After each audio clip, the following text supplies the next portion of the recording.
यह कहानी पूरी तरह काल्पनिक है। इसमें दिखाए गए सभी पात्र, स्थान और घटनाएं लेखक की कल्पना पर आधारित हैं। किसी जीवित या मृत व्यक्ति, संस्था, धर्म या समुदाय से इसका कोई संबंध मात्र संयोग हो सकता है। इस वीडियो का उद्देश्य केवल मनोरंजन है। कृपया इसे वास्तविकता न समझें। अगर किसी को इससे ठेस पहुंची हो, तो हमें खेद है। यह जानबूझकर नहीं किया गया है।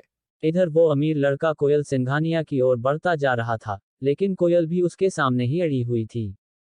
उसने गले में मोटी सोने की चैन पहनी हुई थी और वो इतनी गर्मी में भी जैकेट पहनकर आया था।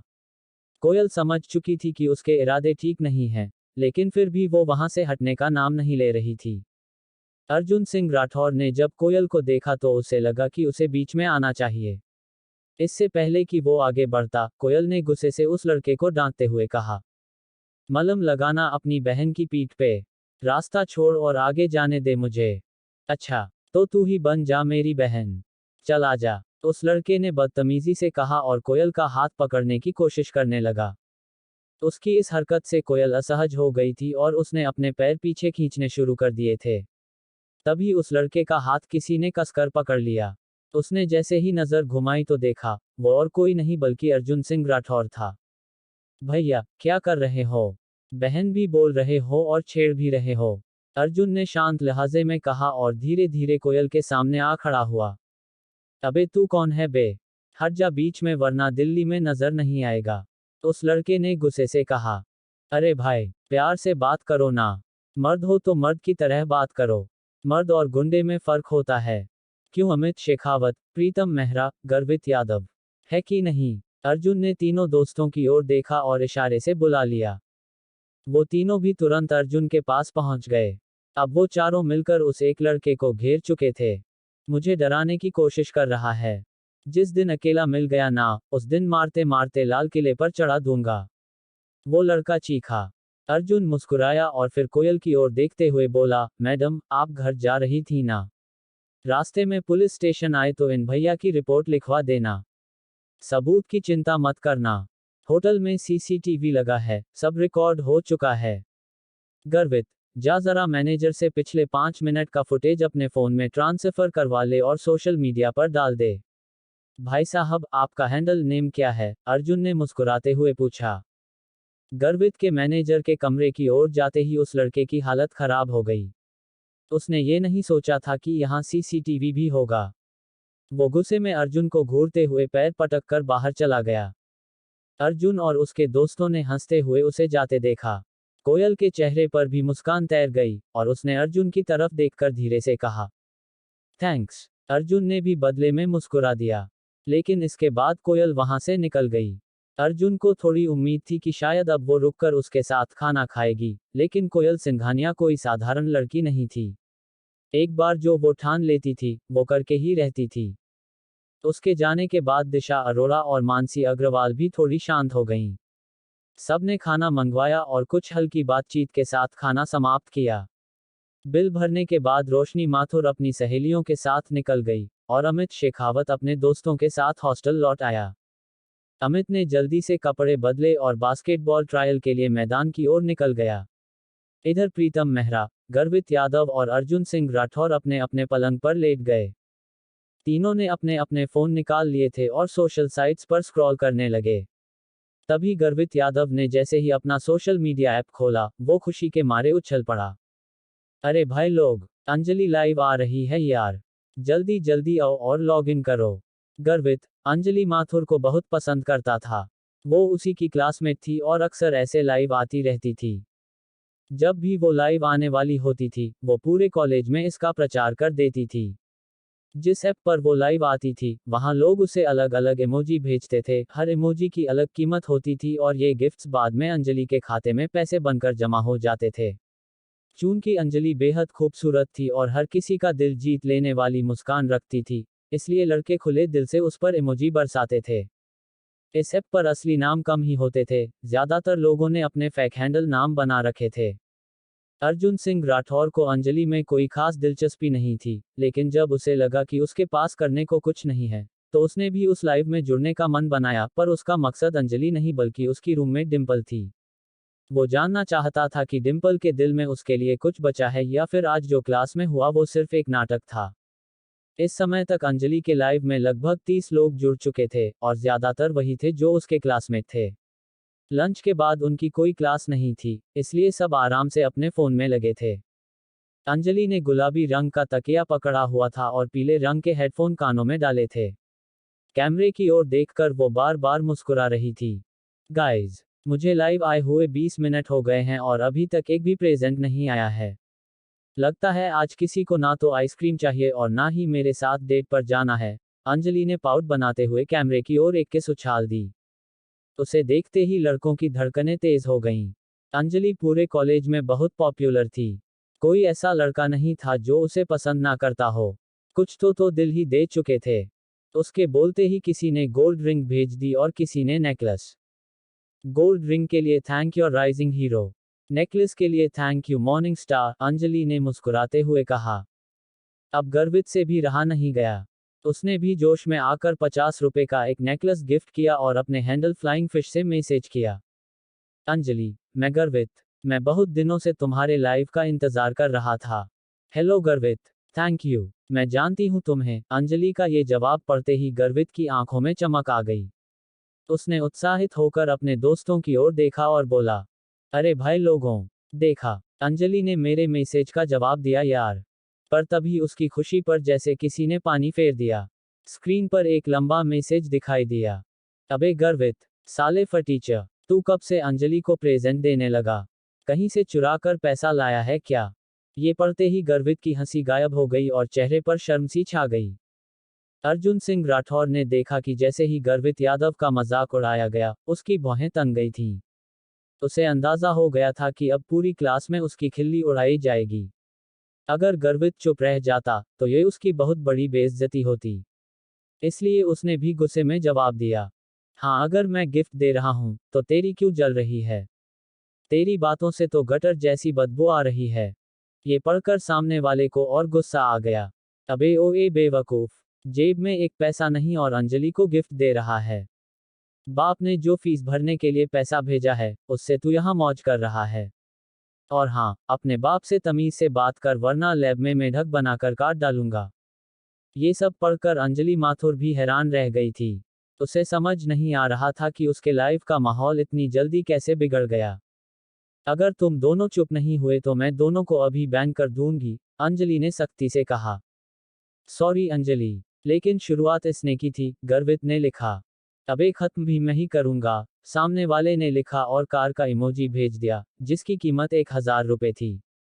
अंजलि तो इस एक गिफ्ट से ही दंग रह गई थी। उसने तुरंत लहजा बदलते हुए कहा, आकाश, इतने सारे गिफ्ट्स के लिए थैंक यू सो मच। मैं सच में बहुत खुश हूँ। इसके बाद उस लड़के ने और 5 इमोजी भेजे, हर एक की कीमत 100 रुपए। यानी अंजलि के खाते में 500 और जुड़ गए थे। गर्वित यह सब देखकर जल भुन गया था, और अब तो प्रीतम मेहरा भी यह सब पढ़ते हुए झुंझला उठा था। भाई लोगों, हम सब एक ही क्लास के हैं। किसी के बारे में इस तरह की बातें करना सही नहीं है, प्रीतम ने लिखा। लेकिन उसके लिखते ही कुछ लोगों ने प्रीतम का भी मजाक उड़ाना शुरू कर दिया, कोई उसके कपड़ों को लेकर तो कोई उसकी शक्ल पर। अब गर्वित और प्रीतम दोनों ही गुस्से से आग बबूला थे, लेकिन कुछ कह भी नहीं पा रहे थे। अर्जुन अपने बिस्तर पर लेटा लेटा ये सब देख रहा था। तभी एक कमेंट चमका। देखो, किसी ने चांद का इमोजी भेजा है। सब लोग स्तब्ध रह गए। चांद का इमोजी यानी 10,000 रुपए का गिफ्ट। अंजलि, ये तुम्हारा बॉयफ्रेंड है क्या? किसी ने पूछा। अंजलि हैरानी में अपना मुंह हाथ से ढंक कर बैठ गई। भाई, हमारी क्लास में कौन इतना अमीर हो गया? गर्वित ने पूछा।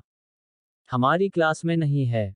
कोई बाहर वाला होगा। वैसे भी हमारे कॉलेज में सिर्फ आकाश के बाप के पास थोड़े बहुत पैसे हैं, प्रीतम ने जोड़ा। लेकिन तभी और 4 चांद इमोजी आ गए। मुझे एडमिन बनाओ, चांद भेजने वाले ने लिखा। अंजलि ने तुरंत आकाश को हटाकर नए गिफ्ट भेजने वाले को एडमिन बना दिया। पहले काम के तौर पर उसने गर्वित को ब्लॉक से हटा दिया। अरे देखो, अब मैं फिर से मैसेज भेज सकता हूँ, गर्वित ने हंसते हुए प्रीतम से कहा। थैंक यू एडमिन, गर्वित ने चैट में लिखा। अंजलि ने अब वीडियो में कहा, I want to give you lots and lots of thanks admin. लेकिन सिर्फ थैंक यू से काम नहीं चलेगा, इसलिए मैं चाहती हूँ कि आप यूनिवर्सिटी आओ। मैं खुद आपको कैंपस दिखाऊंगी और लंच कराऊंगी। उसकी ज़रूरत नहीं, उस अनजान लड़के ने लिखा। मैं यहाँ सिर्फ ये बताने आया हूँ कि इंसान को पैसे से ज़्यादा इंसानियत दिखानी चाहिए। पैसा आज है कल नहीं। लेकिन इज्जत एक बार गई, तो फिर लौट कर नहीं आती। किसी को भी पैसे के दम पर छोटा मत समझो। उसके ये शब्द पूरे चैट बॉक्स में सन्नाटा ले आए। किसी को नहीं पता था कि ये गिफ्ट भेजने वाला असल में अर्जुन सिंह राठौर ही था। वो जिसे सब लकी समझते थे, एक आम लड़का, वही असल में एक सीक्रेट अरबपति था। वो अंजलि में नहीं, अपने दोस्तों प्रीतम और गर्वित की इज्जत के लिए लड़ रहा था। अंजलि माथुर और बाकी सभी लोग उस तोहफे को देखकर चौंक गए थे, लेकिन उससे भी ज्यादा वो इस बात से चौंक गए थे जो उस आदमी ने कहा। जैसे ही उसका कमेंट खत्म हुआ, उधर से गर्वित यादव और प्रीतम मेहरा के मुंह से एक साथ निकला, अरे वाह, क्या बात कही है, जियो मुरारी। कमेंट सेक्शन में भी जो लोग अब तक गर्वित और प्रीतम का मजाक बना रहे थे, वो भी उस अनजान एडमिन की तारीफ करने लगे थे। हाँ, एक आदमी को कैसा होना चाहिए, हमारे इस नए एडमिन जैसा होना चाहिए। भाई, ये बंदा पैसों से नहीं, दिल से बात करता है। क्या क्लास है। आपको ढेर सारे लाइक्स सर। आप उन पैसे वाले बापों की बिगड़ी औलादों से लाख गुना बेहतर हो। वैसे, आप करते क्या हो? इन तारीफों को देखकर आकाश शांत हो गया और थोड़ी ही देर में उसने चैट रूम छोड़ दिया। जैसे ही उसके निकलने का नोटिफिकेशन आया, गर्वित और बाकी सब लोग ठहाके मारकर हंसने लगे। अंजलि, ये चैट रूम का एडमिन कौन है? तभी अंजलि के पीछे से आवाज आई। अगले ही पल एक लड़की अंजलि के पास आकर लेट गई और कैमरा की ओर हाथ हिलाने लगी। उसके लंबे बाल, तीखी नाक और हल्का मेकअप उसे अलग ही दिखा रहे थे। हेलो गाइज, ये मेरी रूममेट और फ्रेंड डिम्पल है। मुझे तो लगता है कि ये मुझसे भी ज्यादा सुंदर है। अब आप सब मुझसे थोड़ा ध्यान हटाकर इसके ऊपर ध्यान दो। वैसे मैंने इसके लाइव का लिंक कमेंट सेक्शन में डाल दिया है, आप जा सकते हो। डिम्पल, जो कि पहले से ही लाइव देख रही थी, वो 5 चांद देख चुकी थी। उसके दिमाग में तुरंत गणना शुरू हो गई 50,000 और वो चौंक गई। अब उसके मन में उस अमीर आदमी से बात करने की तीव्र इच्छा जाग चुकी थी। लेकिन उससे पहले वो जानना चाहती थी कि आखिर वो है कौन। अंजलि, तुमने मेरे सवाल का जवाब नहीं दिया। मैं पूछ रही हूँ, ये आदमी कौन है? अब सब लोग यही जानने को बेचैन थे कि वो कौन था जिसने अंजलि पर 50,000 रुपए लुटा दिए। यार, पता तो मुझे भी नहीं है। नाम भी नहीं मालूम और ऐसा लग रहा है कि सर आज पहली बार लाइव पर आए हैं। सर, आप अभी भी यहीं हो या जा चुके? अंजलि ने कैमरे की ओर देखा।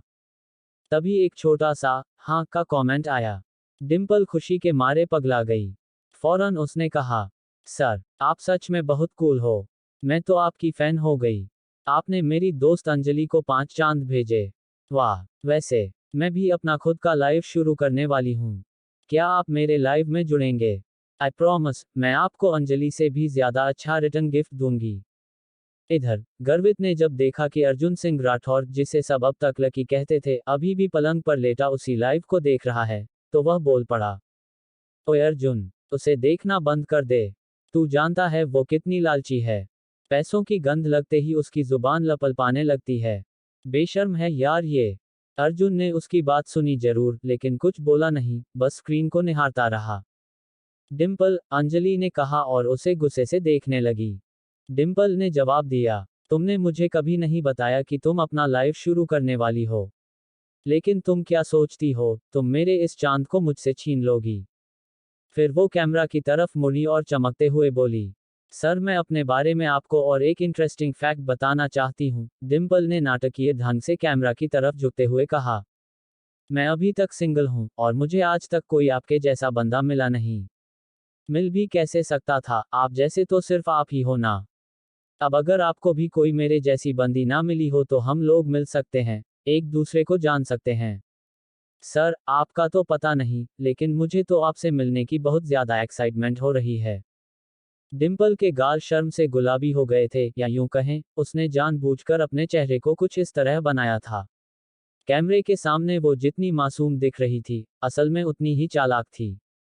उसके लिए इस चांद वाले अमीर आदमी को फंसाना अब उसका मिशन बन गया था। तभी नीचे एक कमेंट आया, क्या कहा तुमने? तुम सिंगल हो? डिम्पल थोड़ी देर के लिए हड़बड़ा गई, लेकिन तुरंत संभल भी गई। उसके लिए सच झूठ की परवाह नहीं थी, अगर सामने वाला रईस हो तो वो सिंगल बन जाने में देर नहीं लगाती। हाँ हाँ, मैं अब तक तो सिंगल ही हूँ और कभी किसी को बॉयफ्रेंड नहीं बनाया, उसने जानबूझकर शर्माते हुए कहा। ये लड़की पैसों के अलावा किसी की सगी नहीं हो सकती यार, प्रीतम मेहरा ने कहा। अर्जुन सिंह राठौर लकी ने उसकी बात सुनी, लेकिन उसकी आंखों में कोई गुस्सा नहीं था, बस एक अजीब सी चुप्पी थी। तभी अंजलि माथुर ने तीखे अंदाज में पूछा, कैसी बातें कर रही हो डिम्पल? पूरी क्लास जानती है कि तुम्हारा और अर्जुन का ब्रेकअप हुआ है और अब तुम राहुल के साथ घूमती हो। डिम्पल इस बात पर चौंक गई लेकिन फिर फौरन झूठ बोलते हुए बोली, अंजलि, तुम कुछ भी बोल देती हो। मैं और राजीव बस अच्छे दोस्त हैं। हम साथ में सिर्फ हैंग आउट करते हैं। और जहां तक अर्जुन की बात है, तो वो बेचारा इतना गरीब था। मैं तो बस उसकी पढ़ाई में मदद कर देती थी, कभी नोट्स लिखवा देती थी, कभी टॉपिक समझा देती थी। हाँ, जब उसे भूख लगती तो हम गोलगप्पे खाने जाते थे, पैसे देने की जिद करता था लेकिन मैं नहीं लेने देती थी। बाकी सब बकवास है। उसका ये झूठ सबको सुनाई दिया लेकिन किसी की हिम्मत नहीं थी कुछ कहने की। अंजलि को गुस्सा आने लगा। सर, वैसे सर, अगर आप डिम्पल के बारे में और भी कुछ जानना चाहें तो। लेकिन उससे पहले ही एडमिन चैट रूम से चला गया। जैसे ही उसका नाम गायब हुआ, डिम्पल और अंजलि दोनों का चेहरा लटक गया। उधर अर्जुन ने फोन बंद कर दिया और आंखें बंद करके अमित शेखावत के पलंग पर लेट गया। उसका चेहरा गर्वित यादव और प्रीतम को नहीं दिख रहा था, लेकिन दोनों समझ रहे थे कि उसके मन में हलचल चल रही है। डिम्पल की वो बातें अभी भी उसके कानों में गूंज रही थीं, जैसे उसके और अर्जुन के बीच कुछ था ही नहीं। मानो सब कुछ सिर्फ अर्जुन का कोई सपना था। योजक चिन्ह योजक चिन्ह योजक चिन्ह। अगले दिन क्लास के बाद सब दोस्त अपने कमरे लौटे और अर्जुन को भी साथ ले आए। लंच खत्म करके उन्होंने थोड़ा बहुत अर्जुन के साथ शेयर किया। अर्जुन बैंक बैलेंस देख रहा था, कल के 50,000 रुपए उसके लिए समंदर में एक बूंद के बराबर थे। क्या सारा टाइम फोन में घुसा रहता है? सुन, मेरी वार्डन से बात हो गई है। आज ही तेरा सारा सामान यहीं शिफ्ट कर देंगे। अमित को भी कोई दिक्कत नहीं है, प्रीतम ने कहा। अर्जुन मुस्कुराया। यार, तुम लोग सच में मेरी जान हो, और प्रीतम व गर्वित को गले लगा लिया। अबे गले लगाने से काम नहीं चलेगा, आज पार्टी देनी पड़ेगी, गर्वित ने बॉटल की ओर इशारा किया। सब हंसने लगे। तभी कमरे में अमित आ गया, उसकी शक्ल बुझी हुई थी। क्या हुआ भाई? अर्जुन ने पूछा। अमित ने चुपचाप कुर्सी खींची और बैठ गया। बता ना भाई, फिर से स्पोर्ट्स वालों ने कुछ किया क्या? गर्वित बोला। अमित ने धीरे से कहा, नहीं, कोयल को कुछ हो गया है। तीनों चौंक गए। क्या हुआ उसे? अर्जुन ने घबराकर पूछा। कल जब वो बिना लंच किए निकल गई थी, तो उसी लड़के से फिर टकरा गई। बहस हो गई और उसने पुलिस में रिपोर्ट भी दर्ज कर दी थी। आज मुझे पता चला कि वो लड़का कौन था। कौन? मोहित रायजादा। क्या? प्रीतम के मुंह से निकला। वो लायन ग्रुप का अगला सीईओ है। उसके पिता उस कंपनी के मालिक हैं। गर्वित का मुंह खुला का खुला रह गया। भाई, ये तो टॉप 10 कंपनियों में आता है। कोयल ने बड़ी मुसीबत मोल ले ली। अचानक ही कमरे में बैठे सभी लोगों की नींद जैसे टूट गई थी और उनके दिमाग की बत्तियां एक साथ जल उठी थीं। अर्जुन सिंह राठौर सब कुछ देख और समझ रहा था। गर्वित यादव अब भी खुद से बड़बड़ाए जा रहा था।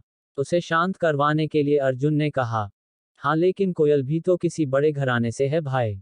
अगर उसके पापा का अकाउंट न्यू सिटी बैंक में है, तो वो भी पावरफुल ही होंगे ना। भाई, कोयल के पापा की कोयल ग्रुप ऑफ कंपनीज तो है, और वो भी काफी बड़ी फर्म है, अमित शेखावत ने कहा, फिर एक घूंट पानी पीते हुए बोला। लेकिन लायन ग्रुप के सामने वो कुछ भी नहीं है। और मैंने तो सुना है कि कोयल ग्रुप और लायन ग्रुप के बीच कुछ प्रोजेक्ट्स पर पार्टनरशिप चल रही थी। लायन ग्रुप ने उन्हें सपोर्ट भी किया हुआ था। कमरे में अब सन्नाटा छा गया था। अमित ने रुककर सबके चेहरे देखे और फिर बोला, अब सुनो असली बात, आज ही कोयल के पापा को एक ऑफिशियल लेटर मिला है लायन ग्रुप की तरफ से। उसमें लिखा था कि वो लोग अब कोयल ग्रुप के साथ सारी पार्टनरशिप्स खत्म कर रहे हैं, और भविष्य में किसी तरह का कोई बिजनेस नहीं करेंगे। क्या? प्रीतम और गर्वित दोनों चौंक गए। हाँ भाई, कोयल के पापा को जैसे ही ये लेटर मिला, वो तो लगभग बेहोश ही हो गए। डॉक्टर्स ने कहा कि बस हार्ट अटैक आया ही नहीं, वरना मामला बहुत सीरियस हो सकता था। अर्जुन ये सुनकर गहराई में डूब गया था। यह एक सीधी टक्कर थी और अब ये सिर्फ कॉलेज की लड़ाई नहीं रह गई थी। कोयल के परिवार पर सीधा वार हुआ था और इस बार मामला पौवक का नहीं बल्कि प्रतिशोध का लग रहा था। गर्वित अब भी अपने आप से बड़बड़ा रहा था। मारे गए भाई, मारे गए। अब तो मोहित रायजादा सबकी वोट लगाएगा। उसी वक्त अमित का फोन बजने लगा। कमरे में एकदम खामोशी छा गई। कौन है? अर्जुन ने पूछा। अमित ने स्क्रीन देखी और थोड़ा कांपता हुआ बोला, कोयल है। उठा ले भाई, देख तो क्या कह रही है, प्रीतम ने कहा। अमित ने कॉल रिसीव की और स्पीकर ऑन कर दिया।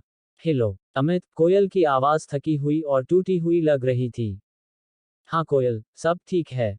नहीं अमित, कुछ भी ठीक नहीं है। पापा हॉस्पिटल में हैं। डॉक्टर ने कहा कि स्ट्रेस की वजह से ब्लड प्रेशर बहुत लो हो गया है। मैं बहुत डर गई हूँ, उसकी आवाज भर्राने लगी। कोयल, हम सब तुम्हारे साथ हैं, अर्जुन ने बीच में कहा। एक पल को कोयल चुप हो गई। फिर बोली, अर्जुन, तुम भी हो वहां? हाँ, मुझे पता है, तुम कुछ ना कुछ कर सकते हो। मैं नहीं जानती कैसे, लेकिन मुझे यकीन है कि तुम कुछ कर सकते हो। फोन कट गया। कमरे में फिर एक बार सन्नाटा पसर गया। गर्वित ने धीरे से कहा, भाई कुछ तो करना पड़ेगा अब, वरना ये मोहित रायजादा सबकी जिंदगी तबाह कर देगा। प्रीतम ने अर्जुन की तरफ देखा। भाई, अब बारी तेरी है।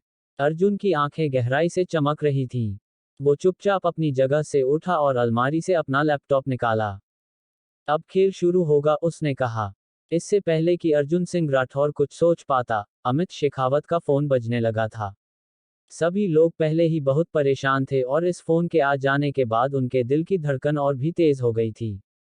अमित ने डरते हुए अपनी जेब से फोन निकाला और स्क्रीन पर देखने लगा। वो फोन रोशनी माथुर का था। वो समझ गया था कि जरूर कोई बात है। उसने अपने दोस्तों को देखा और फिर फोन उठाया।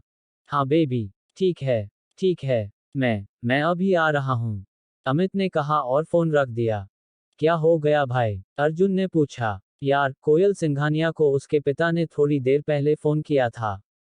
वो कह रहे थे कि भले ही गलती मोहित की थी, लेकिन फिर भी कोयल को उसके सामने झुकना पड़ेगा। सामने वालों ने ये शर्त रखी है कि वो इस मामले को तभी रफा दफा करेंगे जब कोयल एक रात के लिए मोहित के साथ। छह यार, अमित को आगे की बात कहते हुए बहुत शर्म आ रही थी। गर्वित यादव और प्रीतम मेहरा भी हक्के बक्के रह गए।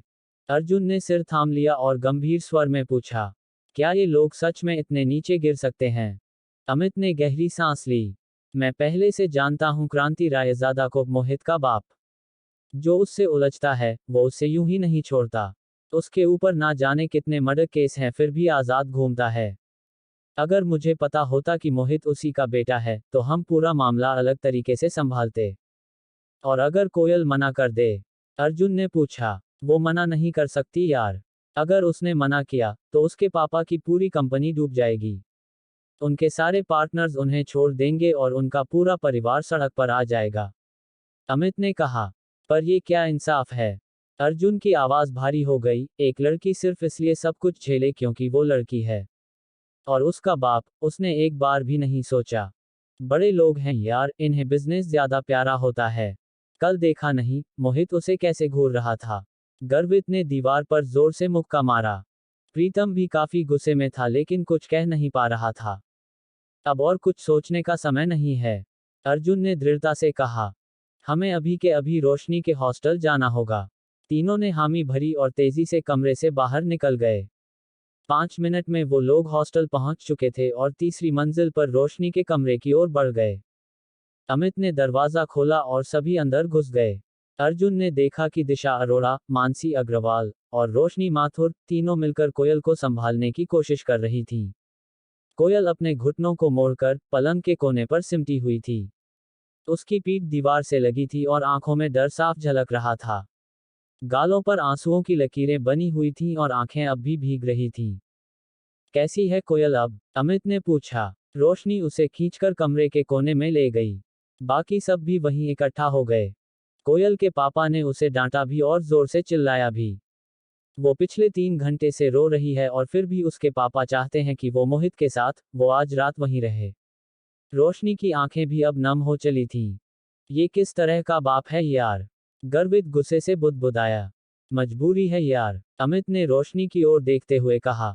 उसकी कंपनी में 7-8 बड़े पार्टनर्स हैं और वो लोग भी धमकी दे रहे हैं कि अगर कोयल नहीं गई तो सब कुछ खत्म कर देंगे।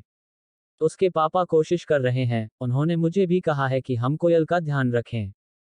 फिर सब लोग कोयल के पास जा बैठे। अर्जुन थोड़ी दूरी पर एक कोने में खड़ा होकर बस उसे देख रहा था। कोयल की हालत देख उसकी मुट्ठियां अपने आप भींच गई थीं। कोयल, देखो रोने से कुछ नहीं होगा।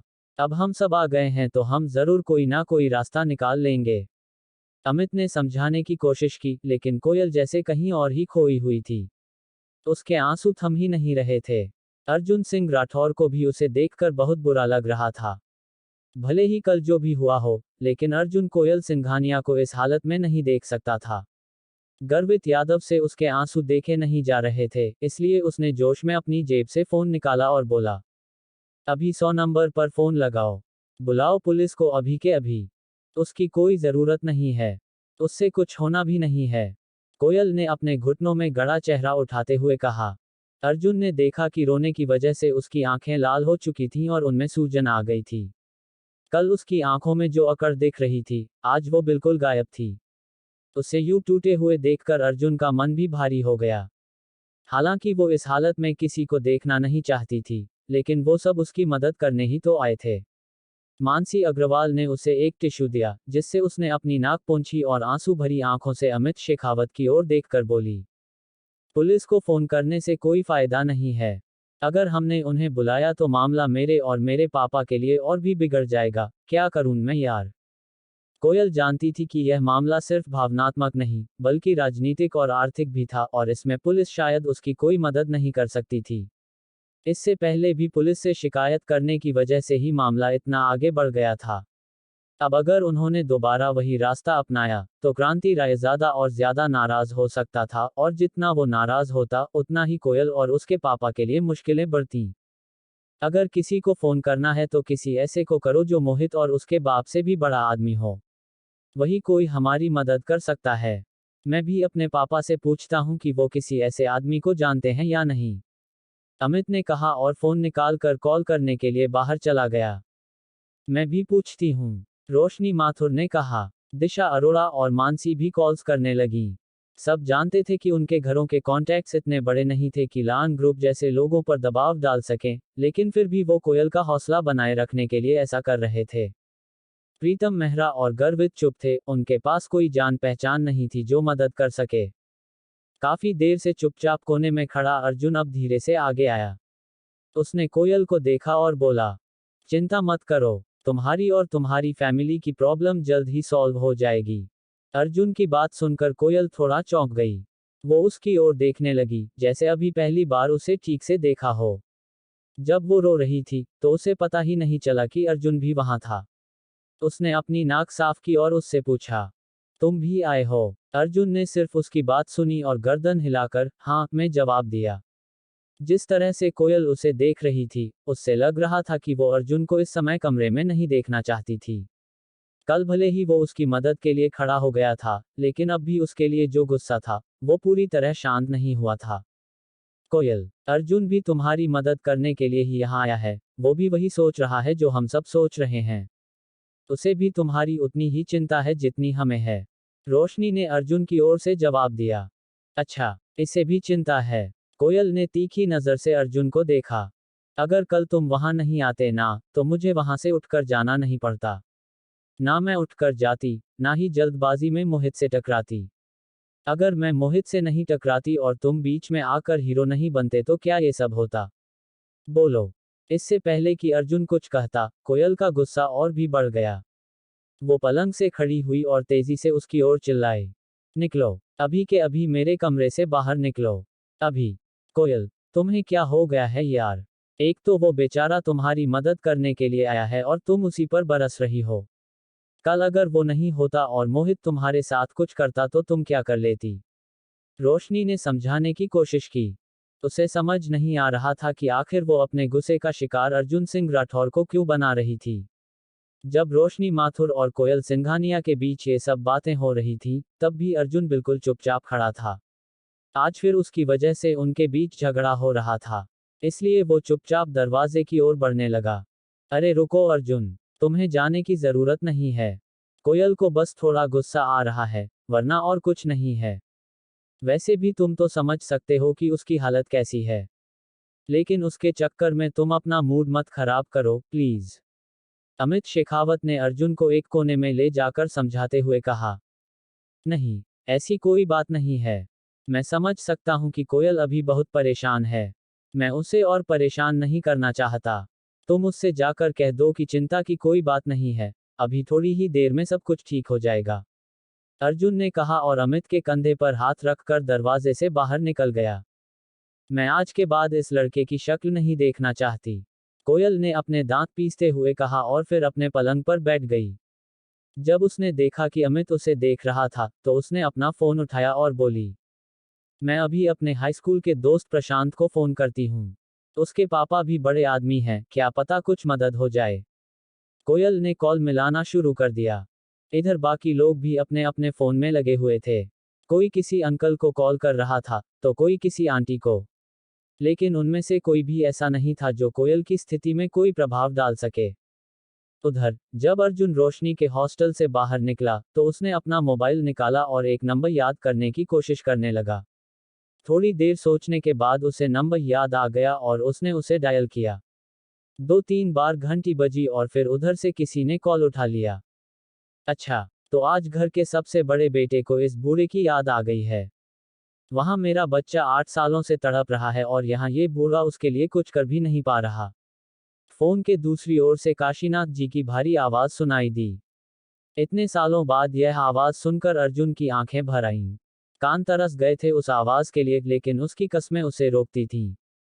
जब तक वो अपनी परीक्षा पास न करता, उसे अपने परिवार से संपर्क करने की अनुमति नहीं थी। आज जब उस आवाज को फिर से सुना, तो उसकी आंखों से आंसू बह निकले और साथ में एक हल्की मुस्कान भी। काशीनाथ जी, आप कुछ ज्यादा ही गंभीर हो गए हैं। आपको अंदाजा नहीं है कि आपकी आवाज सुनकर मुझे कितनी राहत मिली है। दरअसल, मैं एक जरूरी काम से आपको कॉल कर रहा हूँ। हाँ, बताओ, ये बूढ़ा क्या कर सकता है? काशीनाथ जी ने कहा। अब जब मैंने वो परीक्षा पास कर ली है, तो क्या इसका मतलब है कि मुझे परिवार के सारे अधिकार मिल गए हैं? हाँ, आप परीक्षा तो 2 दिन पहले ही पास कर चुके हैं, और परिवार ने आपके ऊपर की सारी बंदिशें भी उसी दिन हटा दी थीं। काशीनाथ जी बोले। ठीक है, तो मुझे क्रांति रायजादा, जो कि लान ग्रुप ऑफ कंपनीज के मालिक हैं, उनसे कुछ साफ साफ कहलवाना है। लान ग्रुप? किसका है ये लान ग्रुप? काशीनाथ जी ने सोचते हुए पूछा। दिल्ली की एक छोटी सी कंपनी है, अर्जुन ने शांत स्वर में कहा। वो जानता था कि अग्रवाल एंड अग्रवाल का साम्राज्य पूरे देश में फैला हुआ था। उनके सामने लान ग्रुप कुछ भी नहीं था। ओह अच्छा, दिल्ली की कंपनी है। हाँ, तो हो जाएगा। मैं अभी रुस्तम दांगी को कॉल कर देता हूँ, नॉर्थ का सारा काम वही देखता है। वैसे आप क्रांति रायजादा से कहलवाना क्या चाहते हो? उन्हें बोलना कि कोयल ग्रुप के खिलाफ जो भी एक्शन लेने की बात उन्होंने सोची है, उसे तुरंत रद्द करें। ठीक है, समझ गया। आप निश्चिंत रहिए, आधे घंटे में काम हो जाएगा, काशीनाथ जी ने कहा। अर्जुन ने कॉल काट दिया। उधर कोयल ने भी कॉल काट दिया। उसके दोस्त ने कहा था कि उसके पापा दिल्ली के किसी बड़े आदमी से बात कर सकते हैं, शायद वो कुछ मदद कर पाएं। लेकिन कोयल को क्या पता था, दिल्ली का जो सबसे बड़ा नाम अब इस खेल में उतर चुका था, वो कोई और नहीं, बल्कि वो लड़का था जिसे उसने अभी अभी अपने कमरे से निकाल दिया था। उधर अर्जुन सिंह राठौर की बात सुनते ही काशीनाथ जी ने बिना देर किए रुस्तम दांगी को फोन कर दिया था। और इधर कोयल सिंघानिया के दोस्त प्रशांत के पिताजी जयेश साहनी ने भी कोयल की मदद करने की ठान ली थी। जयेश को इस मदद के लिए केवल एक वजह चाहिए थी, और वो थी उनकी स्कूल की दोस्ती। Delhi trade and merchant union के अध्यक्ष चेतन मित्तल उनके स्कूल के जमाने के पक्के दोस्त थे। अगर चेतन मित्तल इस मामले में बस एक फोन भी क्रांति रायजादा को कर देते, तो कोयल के सारे दुख एक झटके में खत्म हो सकते थे। इस वक्त चेतन मित्तल अपनी ग्लास फ्रंट वाली ऑफिस बिल्डिंग के चौथे मंजिल पर कॉन्फ्रेंस रूम में बैठे हुए थे। सामने बड़ी मेज पर इंटरनेशनल क्लाइंट्स के प्रतिनिधि बैठे थे। चेतन के बगल में उनकी लीगल टीम, फाइनेंशियल कंसल्टेंट और एक अंग्रेजी अनुवादक भी मौजूद था। ये डील महज चेतन की कंपनी के लिए नहीं, बल्कि दिल्ली के हर व्यापारी के लिए गेम चेंजर साबित हो सकती थी। कुल सौदा था करीब 1500 करोड़ रुपए का। पूरा मीडिया बाहर स्टैंड बाय पर खड़ा था, क्योंकि अगर डील साइन हो जाती तो चेतन मित्तल की कंपनी पूरे भारत में नई ऊंचाइयां छू सकती थी। लेकिन तभी अचानक मीटिंग रूम का दरवाजा खुला। चेतन का सेक्रेटरी हल्के कदमों से अंदर दाखिल हुआ। उसकी आंखों में तनाव और चेहरे पर हिचकिचाहट साफ झलक रही थी। चेतन ने उसे अंदर आते देखा और भौहें सिकोड़ लीं। सर, एक जरूरी बात करनी है, सेक्रेटरी ने झुकते हुए धीरे से कहा। चेतन ने इशारा किया कि वह पास आकर कान में बोले। जैसे ही सेक्रेटरी ने उसके कान में कहा, सर, रुस्तम दानगी का फोन है, और वो कह रहे हैं कि क्रांति रायजादा और कोयल ग्रुप के बीच जो मामला है, उसमें तुरंत आपकी मौजूदगी चाहिए। वैसे ही चेतन के चेहरे का रंग बदल गया। उसने फौरन कुर्सी से उठते हुए कहा, मुझे माफ कीजिए साथियों, लेकिन एक बहुत ही महत्वपूर्ण कार्यवश मुझे इस मीटिंग को अभी यहीं रोकना पड़ेगा। हम इस डील पर आगे बात जरूर करेंगे, लेकिन अभी मैं आपको छोड़कर जाना पड़ रहा है। उनके अचानक उठने से मेहमान पक्ष के लीडर ने अनुवादक की मदद से तुरंत जवाब दिया। मिस्टर मित्तल, अगर आप इस तरह डील नेगोशिएशन के बीच से उठकर जाते हैं, तो शायद यह आखिरी बार होगा जब हम आपकी कंपनी से बातचीत कर रहे होंगे। चेतन ने पलटकर देखा, फिर सिर हिलाते हुए शांत लहजे में जवाब दिया। मैं समझता हूं, और मैं आप सबकी नाराजगी का सम्मान करता हूं, लेकिन फिर भी मुझे जाना होगा। आगे का फैसला अब आपके हाथ में है। और इतना कहकर वो तेजी से मीटिंग रूम से बाहर निकल गया। दरअसल, चेतन मित्तल के लिए 1500 करोड़ रुपए से बड़ी चीज सिर्फ एक थी, रुस्तम दानगी की कॉल। अगर दानगी उनसे नाराज हो जाते, तो दिल्ली क्या, भारत की कोई भी कारोबारी संस्था उनकी बात नहीं सुनती। वो एक बार के लिए व्यापारिक नुकसान झेल सकते थे, लेकिन उस नामी उद्योगपति की नज़र से गिरना उनके लिए विनाश के बराबर होता। इधर चेतन मित्तल लिफ्ट से उतरते ही अपनी BMW की ओर तेजी से बढ़े जा रहे थे। उनका सेक्रेटरी भी पीछे पीछे चल रहा था, मोबाइल पर अगले कॉल्स का प्रबंध करते हुए। उसी समय बिल्डिंग के गेट से जयेश साहनी अंदर दाखिल हुए। चेतन भाई, जयेश ने मुस्कुराकर आवाज दी। उन्हें पूरा विश्वास था कि चेतन उनकी मदद जरूर करेंगे। लेकिन चेतन ने न तो उनकी ओर देखा और न ही उनकी बात सुनी। वो बिना रुके सीधे गाड़ी में बैठ गए। उनके चेहरे पर एक अजीब गंभीरता थी, जैसे उन्हें इस काम में जरा भी देर नहीं करनी थी। जयेश वहीं खड़े रह गए, जैसे कोई तेज आंधी उनके सामने से गुजर गई हो और वो बस धूल खा पाए हों।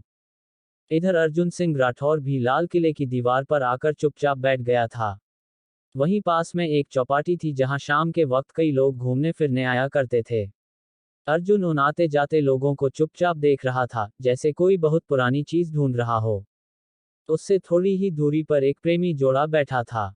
वो दोनों एक ही आइसक्रीम को बारी बारी से खा रहे थे। अर्जुन को उन्हें देखकर डिंपल के साथ बिताए हुए वो पुराने दिन याद आ गए थे। कई बार वो उसके लिए खुद खाना बनाता और यहीं लाल किले की दीवार पर बैठकर उसे खिलाता। वो अपनी जेब से पैसे बचाकर डिंपल को आइसक्रीम भी खिलाता था। डिंपल के साथ गुजरे वक्त की यादें ऐसी थीं जो इतनी जल्दी मिटने वाली नहीं थीं। उसे आज भी याद था, डिंपल अक्सर उसका हाथ थामकर उसकी गोद में सिर रखकर उसी मीनार की ओर देखती थी और कहती थी, हमेशा यहीं बैठेंगे ना।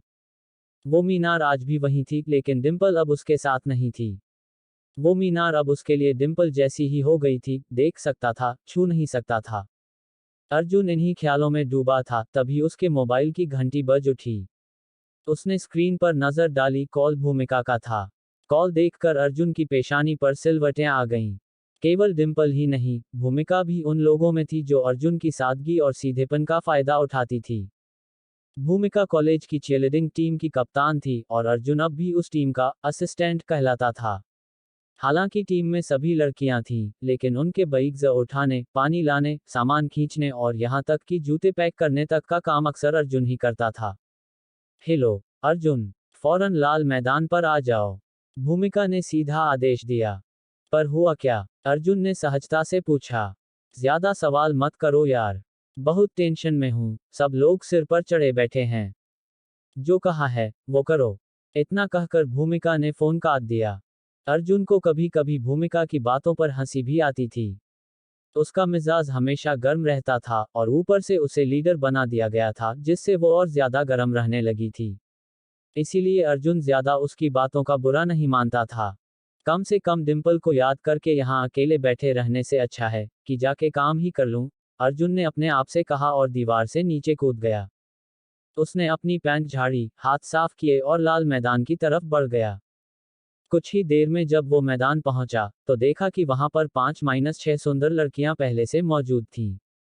भूमिका भी वहां थी, अपनी वही चिर परिचित भौहें चढ़ी हुई। अर्जुन, पहले तो यहाँ आओ। आज तुम स्लो मोशन में क्यों चले आ रहे हो? भूमिका ने तीखे अंदाज में कहा। भूमिका एक लंबी, तीखे नैन नक्श वाली लड़की थी जिसकी आंखें गुस्से में थोड़ी डरावनी लगती थीं। उसका चेहरा हमेशा चढ़ा हुआ सा ही लगता था। अभी अर्जुन कुछ जवाब देता, उससे पहले ही भूमिका ने जेब से 100 रुपए निकालते हुए कहा। जाओ, सभी लड़कियों के लिए पानी की बॉटल्स लेकर आओ। अरे यार, ये बात फोन पे नहीं कह सकती थी क्या? पहले ही बोल देती तो मैं आते वक्त ले आता। अर्जुन ने हल्के से हंसते हुए कहा। अच्छा, अब तू मुझे तमीज सिखाएगा? और 2 कदम और चलेगा तो क्या घिस जाएगा? काम नहीं करना हो तो साफ साफ बोल दे। रिस्पॉन्सिबिलिटी नाम की भी कोई चीज होती है, नहीं होती। भूमिका का वही अंदाज था, बेतहाशा गुस्सा और तीखी आवाज। अर्जुन को उसके इस व्यवहार की आदत हो गई थी। उसे पता था कि वो जितना बहस करेगा, बात उतनी ही लंबी होगी। इसलिए वो ज्यादा कुछ नहीं बोला। ठीक है यार, मैं लेकर आता हूँ। लेकिन अगली बार। अभी अर्जुन अपनी बात पूरी भी नहीं कर पाया था कि भूमिका ने अपनी बड़ी बड़ी आंखें और भी बड़ी कर दी, जैसे किसी हॉरर मूवी की हीरोइन उसे डराने आ रही हो। अर्जुन को उसे देखकर हंसी भी आ रही थी और हैरानी भी, मगर वो बिना कुछ बोले मुस्कुराते हुए पलटा और बॉटल्स लाने चला गया। थोड़ी देर के बाद अर्जुन वापस आया और उसने 5 बॉटल लाकर टेबल पर रख दी। सभी लड़कियां टेबल के पास आई और पानी पीने लगी। इसके बाद भूमिका और बाकी सभी लड़कियां बास्केटबॉल के कोर्ट पर प्रैक्टिस करने के लिए चली गई थी। अर्जुन वहीं स्टैंड्स में बैठकर उन्हें देख रहा था। जब तक वो प्रैक्टिस करने वाली थी तब तक अर्जुन को वहीं बैठना था। अगर बीच में उन्हें किसी चीज की जरूरत लगती तो अर्जुन उन्हें वो सभी चीजें लाकर देने वाला था। जब अर्जुन बैठकर उनकी प्रैक्टिस देख रहा था तभी उसे अपने पास से एक आवाज आई। तुम भी वहां जाकर उनके साथ क्यों नहीं खेलते? अर्जुन ने घूमकर देखा तो उसके होश उड़ गए। उसके पास एक लड़की आकर बैठ गई थी। उसके बाल बहुत ही खूबसूरत थे और उसका चेहरा गोल था। उसकी आंखें भूरे रंग की थी। हेलो, अर्जुन ने उसकी ओर देखा और मुस्कुराते हुए कहा। इससे पहले कि अर्जुन इसके आगे भी कुछ कह पाता, उसने देखा कि लड़की के बगल में एक और लड़का आकर बैठ गया था जिसने बास्केटबॉल खेलने के लिए पहने जाने वाले कपड़े पहन रखे थे। उसने पहले अर्जुन को देखा और फिर उस लड़की को देखते हुए बोला। हेलो, मेरा नाम विक्रांत है। मैं बास्केटबॉल टीम से हूँ। मेरी फैमिली बिजनेस में है और अभी हम लोगों ने एक छोटी सी कंपनी खोली है जिसका एनुअल टर्नओवर 200 करोड़ रुपए का है। विक्रांत ने कहा और मुस्कुराते हुए उस लड़की की तरफ अपना हाथ बढ़ा दिया। अर्जुन को इस बात पर हंसी आ गई थी कि विक्रांत ने आते ही अपने इंट्रोडक्शन में अपनी कंपनी का टर्नओवर बता दिया था। वो उस लड़की को भी उसी तरह से देख रहा था जिस तरह से वो बाकी की लड़कियों को देखता था। वो जितना ज्यादा लड़कियों को देखता था, लड़कियां भी उसे उतना ही देखती थी। विक्रांत दिखने में भी काफी हैंडसम था, इसलिए कोई भी लड़की उसे आसानी से भाव दे दिया करती थी। लेकिन इधर मामला अलग था। उस लड़की ने उसे और उसके हाथ को देख तो लिया था, लेकिन उससे मिलाने के लिए उसने अपना हाथ आगे नहीं बढ़ाया। उसने सिर्फ मुस्कुराते हुए उससे कहा, मेरा नाम अदिति है, मैं भूमिका की दोस्त हूँ। जब अदिति ने विक्रांत से अपना हाथ नहीं मिलाया तो विक्रांत थोड़ा सा झिझक गया और उसने अपना हाथ पीछे खींच लिया। फिर अपनी शर्म को छुपाने के लिए उसने अदिति की ओर उत्साह से मुस्कुराते हुए देखा और बोला, ओह अदिति, हम काफी अच्छा नाम है। भूमिका को तो वैसे अभी प्रैक्टिस में बिजी है और उसे तो अभी थोड़ा टाइम भी लगेगा, इसलिए वो अभी तुमसे बात नहीं कर पाएगी। अगर तुम चाहो तो मैं तुम्हें एक वॉक पर ले जा सकता हूँ। मैं तुम्हें प्लेग्राउंड भी दिखा दूंगा और हम थोड़ी बातें पर कर लेंगे। You know, I just love talking to girls. Vikrant ने अपने बालों में हाथ फेरते हुए कहा। नहीं सॉरी, मैं यहीं ठीक हूँ। अदिति ने एक मुरझाई सी मुस्कान के साथ उसे देखा और कहा। अदिति की इस मुस्कान ने विक्रांत के लिए सारे दरवाजे मानो उसके मुंह पर ही बंद कर दिए थे। वो शर्मिंदा तो बहुत महसूस कर रहा था, पर फिर भी अदिति इतनी सुंदर थी कि वो उसे अपने हाथ से यूं ही जाने नहीं देना चाहता था। वो चाहता था कि अदिति उसके साथ टहलने जाए, लेकिन इससे पहले कि वो अदिति को मना पाता, उसकी टीम के किसी साथी ने उसे बुला लिया और उसे बीच में ही जाना पड़ा। जैसे ही विक्रांत उन दोनों के बीच से उठकर निकला, अदिति अर्जुन की तरफ घूमी और उससे पूछा, तुम्हारा नाम क्या है? अर्जुन ने बहुत ही फीका सा जवाब दिया। असल में जिस तरह से अदिति उसे देख रही थी, अर्जुन उसे देखता ही रह गया था। इतने प्यार से तो शायद कभी डिम्पल ने भी उसे नहीं देखा था।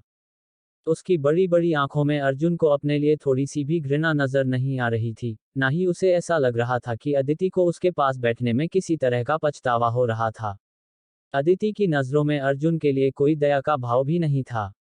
अर्जुन देख पा रहा था कि वो जैसा था, अदिति उसे वैसे ही स्वीकार कर रही थी। जब अर्जुन को इन सब चीजों का भान हुआ तो ना चाहते हुए भी उसके चेहरे पर अदिति के लिए एक मुस्कान आ गई। अब इससे पहले कि इन दोनों के बीच में आगे कोई बात हो पाती, भूमिका उन दोनों के बीच में आ गई थी। अदिति, तू यहाँ क्यों बैठी हुई है? भूमिका ने कहा। इससे पहले कि अदिति अपनी ओर से कुछ कह पाती, भूमिका ने अर्जुन को वहां से उठने का इशारा किया और बोला, जाओ, सबको पानी पिलाओ। अर्जुन को उसकी बात का बुरा तो लगा, लेकिन क्योंकि अदिति वहां बैठी थी इसलिए उसने पलटकर कोई जवाब नहीं दिया और वो वहां से चला गया। अदिति अभी भी अर्जुन की ओर ही देखे जा रही थी। भूमिका ने अदिति का ध्यान अर्जुन के ऊपर से हटाते हुए अपनी ओर खींचा और बोली, कहाँ देख रही हो? इसी बीच भूमिका का मोबाइल बज उठा। अचानक से उसका गुस्सा शांत हुआ और उसने अपने बैग में से अपना मोबाइल निकाला। जैसे ही भूमिका ने अपनी स्क्रीन पर वो नंबर देखा, वो और भी ज्यादा परेशान हो गई। वो अपनी जगह से खड़ी हुई और फोन उठाकर आगे जाते हुए बोली, हाँ दीदी। अरे दीदी, जब फैमिली को आपकी एज की वजह से इतना प्रेशर फील नहीं हो रहा है तो फिर आप अपने आप के ऊपर इतना बर्डन क्यों ले रही हो? हाँ, आपको हर टाइम इन सब चीजों के बारे में सोचकर इतना परेशान नहीं होना चाहिए। आप मजे से कहीं बाहर घूम कर आओ और अब मुझे तभी फोन करना जब आपके जीवन में प्रॉब्लम जैसी प्रॉब्लम आए। ठीक है। इतना कहकर भूमिका ने फोन काट दिया। उसके चेहरे पर उसका तनाव साफ दिख रहा था और उसी तनाव के साथ वो फिर से अदिति के पास आकर बैठ गई थी। क्या हुआ? अदिति ने भूमिका के घुटने पर हाथ रखते हुए कहा। अरे कुछ नहीं यार, वही मेरी पंजाब वाली कजिन। तुम्हें मालूम है ना, वो मुझसे बड़ी है। अब उसकी पढ़ाई भी पूरी हो चुकी है लेकिन वो कहीं पर जॉब नहीं कर रही है। अब फैमिली उससे कह रही है कि या तो कोई जॉब कर ले या फिर शादी कर ले। भूमिका का चेहरा ये बात कहते ही लटक गया था। हाँ, तो इसमें इतनी टेंशन की क्या बात है? तुम्हारी कजिन तो काफी सुंदर है और इंटेलिजेंट भी, तो शादी तो उसकी कभी भी हो जाएगी। अभी अगर वो चाहे तो उसे कोई जॉब कर लेनी चाहिए। अदिति ने मुस्कुराते हुए कहा। अरे वो दिक्कत नहीं है। उसे अभी भी शादी करने में कोई दिक्कत नहीं है।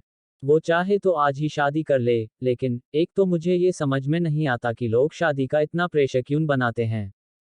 अब वो शादी करने को तो रेडी है लेकिन वो ये देखना चाहती है कि मैं किससे शादी करती हूँ। अब तुमने तो उसके फोटोज देखे ही हैं, वो सुंदर है लेकिन इतनी भी कोई खास नहीं है कि कोई बड़ी कंपनी का मालिक उसका हाथ थाम ले। भूमिका ने कहा और फिर आगे की बात कहने से पहले उसने अर्जुन को घूरा और बोली, अब वो ऐसे किसी फटीचर से तो शादी नहीं कर सकती ना। जैसे ही उसने यह बात कही, बाहर किसी कार का हॉर्न बजने की आवाज आई। वो हॉर्न 2 बार बजा था। भूमिका ने कोर्ट के बाहर लगी जाली के पार देखा तो वहां पर एक काले रंग की गाड़ी खड़ी थी और उसमें से एक बॉडी बिल्डर दिखने वाला लड़का बाहर निकल आया था। ईशान, भूमिका ने उत्साहित होते हुए कहा। फिर वो अपनी जगह पर खड़ी हुई और ईशान की ओर हाथ हिलाते हुए उसकी ओर दौड़ पड़ी। जैसे ही भूमिका के मुंह से बाकी लड़कियों ने उसका नाम सुना, वो सब भी ईशान की गाड़ी के पीछे दौड़ गईं। अरे कैप्टन, तुमने ये गाड़ी कब खरीद ली? अरे ये तो ऑडी है। ईशान की बास्केटबॉल टीम के एक साथी ने उसकी गाड़ी पर हाथ फिराते हुए कहा। ईशान ने काला चश्मा लगाया हुआ था। उसने सिर्फ उसके साथी की तरफ देखा और बिना कुछ कहे सिर्फ अपनी गर्दन को हाँ में हिला दिया। ईशान भाई तो तभी से कार चला रहे हैं जब से वो सेकंड ईयर में थे। वैसे ईशान भाई ये कितने की पड़ी? एक दूसरे लड़के ने पूछा। ईशान ने इस सवाल पर अपना चश्मा उतारा और बोला, यह कोई ज्यादा महंगी नहीं है। सब कुछ मिलाकर बस 56 लाख। मैं तो इसे सिर्फ तभी तक चलाऊंगा जब तक यूनिवर्सिटी में पढ़ रहा हूँ। यहाँ से निकलते ही मैं इससे भी ऊंची वाली एक गाड़ी खरीदूंगा। उधर भूमिका और उसकी टीम की बाकी लड़कियां भी ईशान के पीछे पागलों की तरह भागने लगी थी, तो अदिति और अर्जुन ने सोचा कि उन्हें भी जाकर देखना चाहिए कि वहां ऐसा क्या हो रहा था। दोनों साथ में उठे और दरवाजे से बाहर आने लगे। कौन है ये? अदिति ने अर्जुन से पूछा। ये ईशान है, यहाँ की बास्केटबॉल टीम का कैप्टन है। काफी अमीर परिवार से है। विक्रांत से 10 गुना ज्यादा टर्नओवर होगा इसके पिता की कंपनी का। अर्जुन ने ईशान की ओर देखते हुए अदिति से कहा, ईशान, हमें एक बार अपनी नई गाड़ी में जरा रजौरी गार्डन तक घुमाकर तो लाओ। हम भी तो इसमें बैठकर दिल्ली देखें। भूमिका ने खिसियाकर मुस्कुराते हुए ईशान से कहा। उसकी आंखों में ईशान को देखते ही चमक आ गई थी और वो ललचाई नजरों से उसे घूरे जा रही थी। इधर ईशान का जलवा ऐसा था कि उसकी टीम के एक खिलाड़ी ने अपनी जेब से सिगरेट निकालकर ईशान के लिए जला दी थी और फिर उसे थमा दी। ईशान ने उसमें से एक पफ लिया और भूमिका की ओर देखते हुए बोला, कोई दिक्कत नहीं, चलो अभी घुमा आते हैं तुम्हें रजौरी। ईशान ने कहा और भूमिका की ओर देखकर मुस्कुराने लगा। जैसे ही भूमिका ने उसके मुंह से यह बात सुनी, उसे शर्म सी आ गई और उसके गाल मारे शर्म के सेब जैसे लाल हो गए थे। उसे देखकर ईशान को भी हंसी आ गई थी। उसने अपने सिगरेट से और एक पफ लिया और भूमिका को इस तरह से शर्माते हुए देखने लगा। भले ही ईशान को अपने पिता से यह कार खरीदवाने में काफी वक्त लगा था, लेकिन वो जानता था कि उसे इतना वक्त भूमिका को इसमें घुमाने में नहीं लगने वाला था। ईशान उन लड़कों में से नहीं था जो लड़कियों को सिर्फ घुमाकर ही छोड़ देता था। लड़की चाहे भूमिका हो या कोई और, उसे उसके साथ आगे बढ़ने में कोई गुरेज नहीं था। इधर भूमिका ने उसकी गाड़ी की फ्रंट सीट का दरवाजा खोला और गाड़ी की मखमली सीट पर बैठ गई। उसने पीछे की सीट पर अपनी उन 2 सहेलियों को बैठा लिया था जिनसे उसे कोई खतरा नहीं था। अब वो यही सोच रही थी कि आखिर तीसरा जन कौन हो जिसे पीछे की सीट पर बैठाया जाए। इतने में उसने देखा कि विक्रांत भी वहीं पर खड़ा था। उसने भूमिका और ईशान की ओर मुस्कुराते हुए देखा और बोला, कैप्टन, आप ऐसे ऐसे अकेले ड्राइव पर जा रहे हो, तो फिर हम सब लोग क्या करेंगे? ये गलत बात है। चीयरलीडर टीम यहाँ है तो बास्केटबॉल वाली टीम भी तो यहीं पर है। नई गाड़ी की पार्टी तो बनती है। क्यों ना आज हम दोनों टीमों का साथ में गेट टुगेदर कर लें? अच्छा ऐसा, तो ऐसा करते हैं, तुम लोग दिल्ली दरबार पहुंचो, ऑर्डर दो, मैं इन लोगों को थोड़ा सा इधर उधर घुमाकर लाता हूं और फिर हम लोग साथ में डिनर करते हैं। ईशान ने अपनी नई गाड़ी की मक्खन जैसी स्टीयरिंग को पकड़ते हुए कहा। जब ईशान और विक्रांत आज की पार्टी की प्लानिंग कर रहे थे, तब भूमिका अदिति को ढूंढ रही थी। वो हर बार की तरह इस बार भी थोड़ी सी लेट ही थी। अरे चलना जल्दी, क्या है जो इतने धीरे धीरे आ रही है? जल्दी आजा, हम लोग आज डिनर के लिए दिल्ली दरबार जा रहे हैं। चल जल्दी आ, भूमिका ने अपना हाथ हिलाते हुए उससे कहा। अदिति भूमिका का इशारा देखते हुए कार की ओर बढ़ने लगी थी। रुको, अर्जुन को भी बुला लेते हैं, अदिति ने अर्जुन सिंह राठौर की ओर देखते हुए कहा। वो उन सब लोगों से थोड़ा सा दूरी पर और दूरी बनाकर ही खड़ा था। अदिति साफ देख पा रही थी कि अर्जुन इन सब लोगों से अलग था, बहुत ही अलग। अगर यह सब तेल थे तो अर्जुन पानी था। अर्जुन हमारे साथ चलने की सोच भी नहीं सकता बहन। तुझे पता है दिल्ली दरबार में पर पसंद क्या चार्जेस हैं? अगर उसे पैसा देना पड़ गया तो उसे वहीं पर हार्ट अटैक आ जाएगा। भूमिका ने अर्जुन के ऊपर फप्ती कसते हुए कहा। हाँ, जिन जगहों पर बैठकर हम लोग खाते हैं, उसने वो जगहें अपनी जिंदगी में कभी देखी भी नहीं होंगी, एक और लड़की ने कहा। और तुम उसके कपड़े तो देखो, उसके साथ चलने में तो हमें ही शर्म आ जाएगी, इसलिए बेटर यही है कि तुम उससे यहीं से टाटा बाय बाय कर लो और हमारे साथ चलो। और एक लड़की ने भूमिका की बात का समर्थन करते हुए कहा।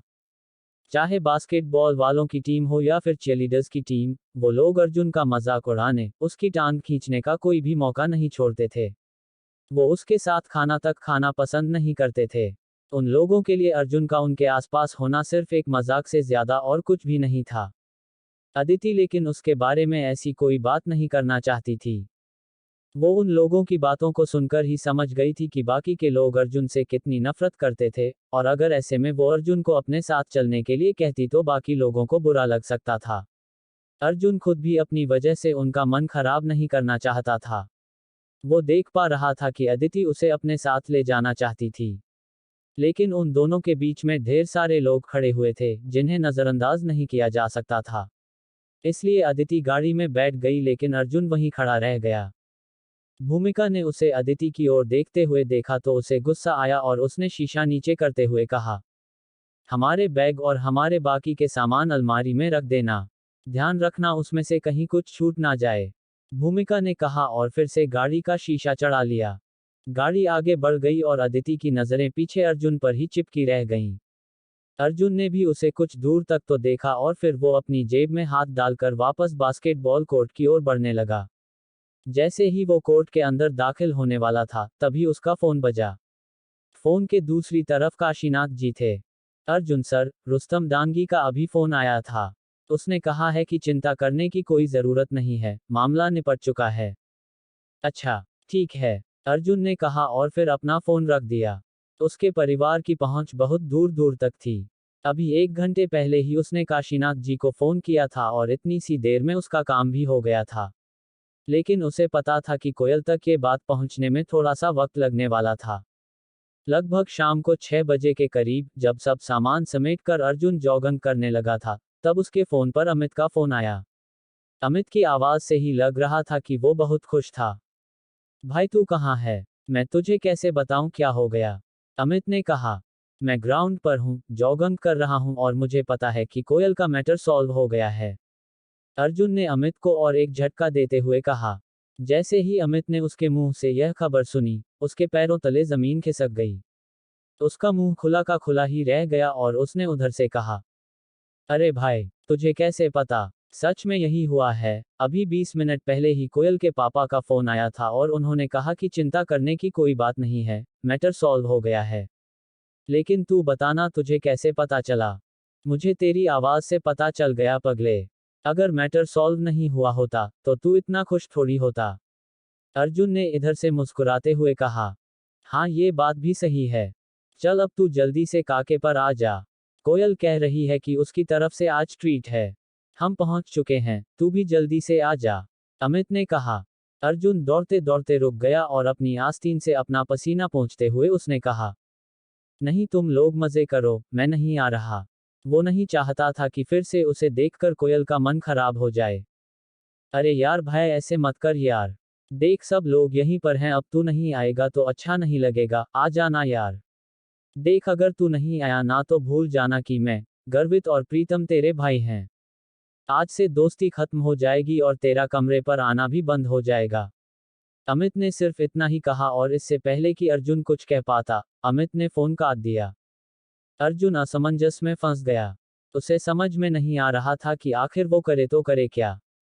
कुछ देर सोचने के बाद उसे लगा कि उसे नहीं जाना चाहिए और इसीलिए उसने अपना फोन निकाला और अमित को मना करने के लिए फोन करने लगा। लेकिन अमित ने उसका फोन काट दिया और थोड़ी देर के बाद ही उसके फोन पर मैसेज आया जिसमें अमित ने लिखा, कोई बहाना नहीं चलेगा भाई, तुझे आना ही पड़ेगा। जैसे ही अर्जुन ने उसका यह मैसेज पढ़ा तो वो और भी ज्यादा मुसीबत में फंस गया।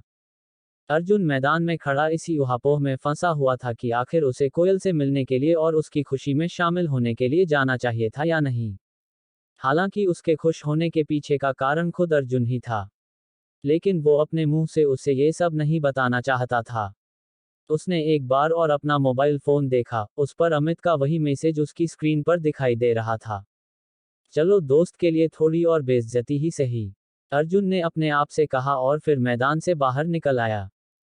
इधर कोयल अपने बाकी दोस्तों के साथ काके पर आ चुकी थी। उसके साथ एक ही टेबल पर 10 लोग बैठे हुए थे। दिशा, मानसी, रोशनी के अलावा भी कोयल की कुछ एक दोस्त और थी जो वहां नजर आ रही थी। वहीं अमित के साथ गर्वित और प्रीतम भी थे। कोयल के साथ उसका और एक दोस्त तन्मय भी वहीं पर बैठा हुआ था।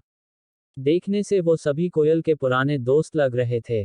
जैसे ही अर्जुन वहां पर पहुंचा, उसने सबसे पहले कोयल को ही देखा। इधर कोयल, जो कि अपने दोस्तों से बातें करने में मशगूल थी, उसने अर्जुन को देखा और देखते ही उसकी आंखों में उसके लिए गुस्सा उतर आया। भले ही अर्जुन ने उसके लिए इतना कुछ कर दिया था, लेकिन फिर भी अर्जुन के लिए उसका गुस्सा था कि शांत होने का नाम ही नहीं ले रहा था। जैसे ही अर्जुन उनकी टेबल के पास पहुंचा, कोयल ने कहा, तुम यहाँ कैसे आ गए? मैंने तो तुम्हें नहीं बुलाया था। इस बार कोयल के इस कहे से अर्जुन का गुस्सा बढ़ गया था। सभी लोग कोयल की इस बात से हैरान थे। अर्जुन के दोस्त भी कोयल को बस देखे जा रहे थे। अर्जुन कोयल की नजरों में अपने लिए इतनी नफरत नहीं देख सकता था। चलो अब मेरा मूड ठीक है और तुम आ ही गए हो तो बैठ जाओ, कोयल ने कहते हुए अर्जुन को देखा भी नहीं था। उसने बिना देखे ही यह कहा और फिर से अपने दोस्तों के साथ हंसते बतियाते हुए मशगूल हो गई। अर्जुन वहीं का वहीं खड़ा रह गया था। वो कोयल की पीठ देख रहा था और उसकी उन बातों की वजह से अब उसके दिल में थोड़ा सा गुस्सा भी उभरने लगा था। इससे पहले कि वो कुछ कहता, अमित उसके पास आया और धीरे से उसके कान में बोला, अरे तू उसकी बात का बुरा मत मान यार। चल तेरा भाई आज बहुत खुश है, तू मेरे साथ बैठ जा, आ जा, अमित ने कहा और उसका हाथ पकड़कर उसे खींचने लगा। अर्जुन भी चुपचाप उसके पीछे चल पड़ा और अमित के पास जाकर बैठ गया। उसने आते ही गर्वित और प्रीतम की ओर हाथ उठाकर उन्हें हल्के में मुस्कुराकर इशारा किया। उधर जैसे ही अर्जुन वहां जाकर बैठा, कोयल ने फिर से उसे घूर कर देखा, लेकिन इस बार अर्जुन ने जानबूझकर उसकी ओर देखा भी नहीं। उसने अपनी नजरें उससे दूर कर ली थी ताकि उसे जरा सा भी गुस्सा ना आए और उसका सम्मान बना रहे। कोयल, ये लड़का कौन है और तेरी ट्रीट में इसका क्या काम है? कोयल की एक दोस्त ने टेढ़ी नजरों से अर्जुन की ओर देखा और पूछा। बाकी के लोग, जो अर्जुन को नहीं जानते थे और उसके कपड़ों व सादगी को देखकर अपने मन में राय बना चुके थे, वो सब भी अब उसी सवालिया नजरों से कोयल को देखने लगे थे। जैसे ही कोयल ने देखा कि सारी नजरें उसी पर हैं, उसने हंसते हुए कहा, ये भाई बहुत ही कमाल के इंसान हैं। इनसे बड़ा अजूबा आपको पूरे दिल्ली में कहीं देखने को नहीं मिलेगा। कल सुबह ये पैसे निकालने न्यू सिटी बैंक गए थे, पता है कौन से बैंक में? न्यू सिटी बैंक में। कोयल की यह बात सुनकर आसपास बैठे कुछ लोगों के मुंह खुले रह गए थे। ऐसा नहीं था कि उन्होंने उस बैंक का नाम नहीं सुना था, लेकिन अर्जुन के हुलिये को देखकर उन्हें यकीन नहीं हो रहा था कि ऐसा आदमी उस बैंक में भी जा सकता है। कोयल अब जोर पकड़ने लगी थी और चुटकियां काटने की अपनी आदत में थी। और वहां जाकर बैंक मैनेजर से कहते हैं, मुझे पैसे निकालने हैं। मैनेजर पूछता है, आपका कार्ड कहाँ है? तो ये भाई साहब बोलते हैं, मेरे पास तो कोई कार्ड ही नहीं है। इतना कहते ही टेबल पर हंसी का फव्वारा फूट पड़ा। कुछ लड़कों ने ताली भी मार दी और सब लोग अब बार बार अर्जुन की ओर देखकर मुस्कुरा रहे थे। लेकिन इधर अमित, प्रीतम और गर्वित शांत बैठे थे। उन्हें पता था कि कोयल को शायद सच का अंदाजा नहीं है, यह भी तो वो जानबूझकर इसे नजरअंदाज कर रही है। उधर वेटर ऑर्डर लेकर आ चुका था। जब प्लेटों में पकोड़े और सॉस आ गए, तो अर्जुन ने चुपचाप अपना एक पकौड़ा उठाया और अमित से बात करने लगा। इसी बीच कोयल ने और जोर से बोलते हुए सबका ध्यान फिर से अपनी ओर खींच लिया। और पता है फिर क्या हुआ? लान ग्रुप का सीईओ क्रांति रायजादा, जो मोहित रायजादा का बाप है, सीधा मेरे पापा के ऑफिस में आया और हाथ जोड़कर माफी मांगी। हाँ, बिल्कुल, और मेरे पापा के सामने अपनी गर्दन झुका दी। इसे कहते हैं जैसे को तैसा। कोयल की यह बात सुनकर एक लड़का, जो शायद तन में था, बोल पड़ा। हाँ लेकिन कोयल, एक बात कहूँ, मुझे नहीं लगता कि तेरी फैमिली ने ये प्रॉब्लम इतनी आसानी से सॉल्व कर ली होगी। यार, लान ग्रुप तो दिल्ली की टॉप 10 कंपनियों में से है, उनका कोई अफसर किसी से माफी मांगे, वो भी ऐसे? कोयल मुस्कुरा दी, लेकिन वो जवाब देने ही वाली थी कि तभी अर्जुन ने धीरे से अपनी कोल्ड ड्रिंक उठाए और एक सिप लेकर बोला, कुछ बातें होती हैं जो कहने के लिए नहीं, समझने के लिए होती हैं। और कुछ काम दिखते नहीं, लेकिन होते जरूर हैं। अर्जुन की यह बात सुनकर पूरी टेबल पर एक पल के लिए चुप्पी छा गई। पहली बार अर्जुन ने ऐसी बात कही थी जो सभी को सोचने पर मजबूर कर गई। कोयल की हंसी भी थोड़ा ठहर गई, और अदिति, जो चुपचाप बैठी सब कुछ देख रही थी, अब अर्जुन की ओर देखकर मुस्कुराई। कोयल ने बिना ये जाने कि जिसकी वजह से वह आज सुकून से बैठी है, जिसकी वजह से मोहित रायजादा जैसे आदमी ने माफी मांगी, वह न प्रशांत था, न उसका पिता। वह तो वो लड़का था जिसे वह खुद क्लास में बैठाने लायक नहीं समझती थी। वह लड़का जिसने कभी अपना नाम तक नहीं लिया, अपनी ताकत कभी नहीं दिखाई, और आज भी सबके बीच चुपचाप बैठकर मुस्कुरा रहा था, अर्जुन। उसकी मुस्कुराहट में तिरस्कार नहीं था, बस एक थकावट थी, उस थकावट की, जब कोई इंसान हर किसी को खुशी देकर खुद को अकेला महसूस करता है। अर्जुन की नजरें अब कोयल पर नहीं, बल्कि उसके हाथ में मौजूद उस गिलास पर थी जिसमें अभी अभी कोयल ने दोबारा कोल्ड ड्रिंक भरवाई थी। वह जानता था, उसकी जीत यही थी कि कोयल आज महफूज थी, भले ही उसे उसकी कीमत और कारण कभी ना पता चले। उधर प्रशांत, जो घर के शीशे में खुद को निहार रहा था, अपनी कॉलर सीधी कर रहा था, बालों में उंगलियां फेरकर अपनी छवि को बहादुर दिखाने की कोशिश कर रहा था। उसका मन रोमांच और गर्व से भरा हुआ था, मगर वो गर्व उस चीज पर था जिसे उसने कभी किया ही नहीं था। काके पर बैठी बाकी लड़कियां अब कोयल से पूछने लगी थीं, अरे तूने बताया नहीं पहले कि प्रशांत इतना इन्फ्लुएंशियल है? हाँ यार, ऐसा लड़का अगर बगल में हो तो कोई डरने की जरूरत ही नहीं। तेरी किस्मत तो कमाल की है। कोयल अब और भी ज्यादा आत्मविश्वास से भर गई थी। उसने गर्व से कहा, मैंने पहले इसलिए नहीं बताया क्योंकि मैं चीज़ों को प्रूव करके दिखाना पसंद करती हूँ, बातों से नहीं। और यह कहते कहते उसकी नज़रें फिर एक बार अर्जुन से टकरा गईं, जो अब अपना गिलास खाली कर चुका था और धीरे से उठने लगा था। उसने नज़रें नहीं मिलाईं। उधर से अमित उठकर आया और बोला, अबे कहाँ जा रहा है? ट्रीट खत्म होने से पहले ही। अर्जुन ने हल्की सी मुस्कुराहट के साथ कहा, मुझे जॉगिंग पूरी करनी है। कल फिर मिलेंगे। लेकिन भाई, कम से कम कोयल को तो। अर्जुन ने अपना हाथ उठाया और अमित की बात को वहीं रोकते हुए कहा, उसे अब किसी चीज़ की ज़रूरत नहीं है। और वैसे भी, मेरा काम था। मैंने कर दिया। अब और वहाँ खड़ा रहकर क्या हासिल करूँगा? अमित उसे जाते हुए देखता रह गया। अर्जुन की पीठ आज थोड़ी और सीधी लग रही थी, शायद इसलिए कि उसे अब कुछ साबित नहीं करना था। योजक चिन्ह, योजक चिन्ह, योजक चिन्ह। उधर प्रशांत अपनी बाइक पर चढ़ चुका था, उसकी जैकेट हवा में फड़फड़ा रही थी, और उसके होठों पर वही मुस्कान थी जो किसी अनजाने जीत को भी अपनी मान बैठती है। और कोयल, वो अब भी उस जीत में डूबी हुई थी, जो उसकी थी, लेकिन कहानी किसी और की थी।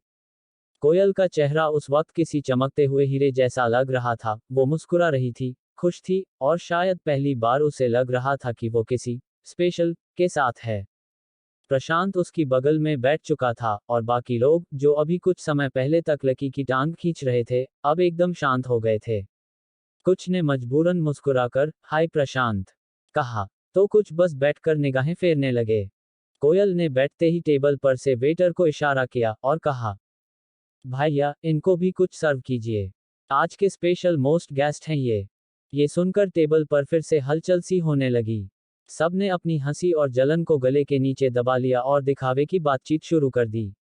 उधर प्रशांत हर बात पर मुस्कुराकर, थैंक यू, आपका नाम?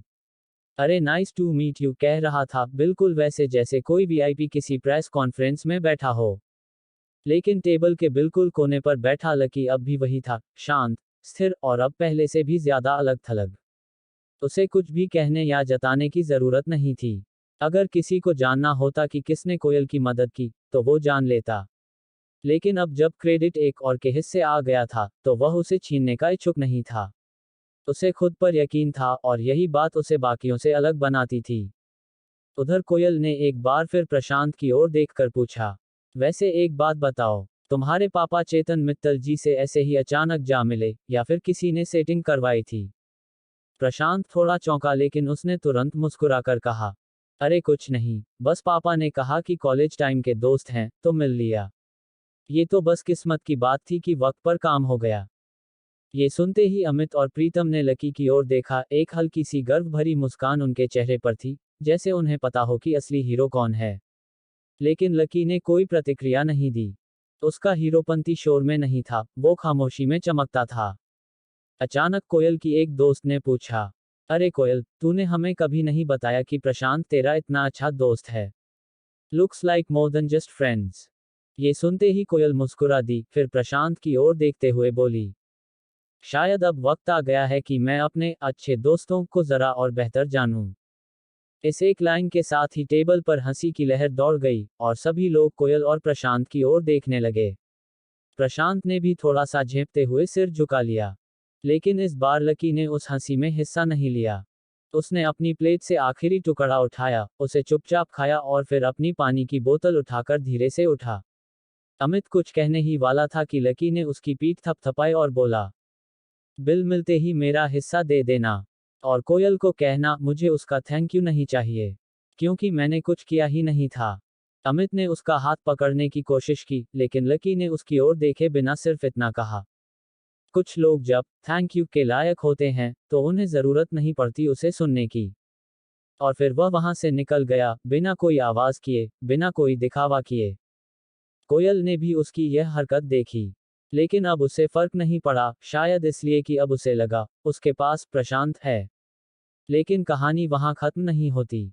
अर्जुन सिंह राठौर को देखकर सब खड़े हो गए थे, लेकिन ये इज्जत किसी और के हिस्से में जा रही थी। अरे आप सब लोग मुझे देखकर खड़े क्यों हो गए? मैं यूनिवर्सिटी का प्रेसिडेंट थोड़ी हूँ।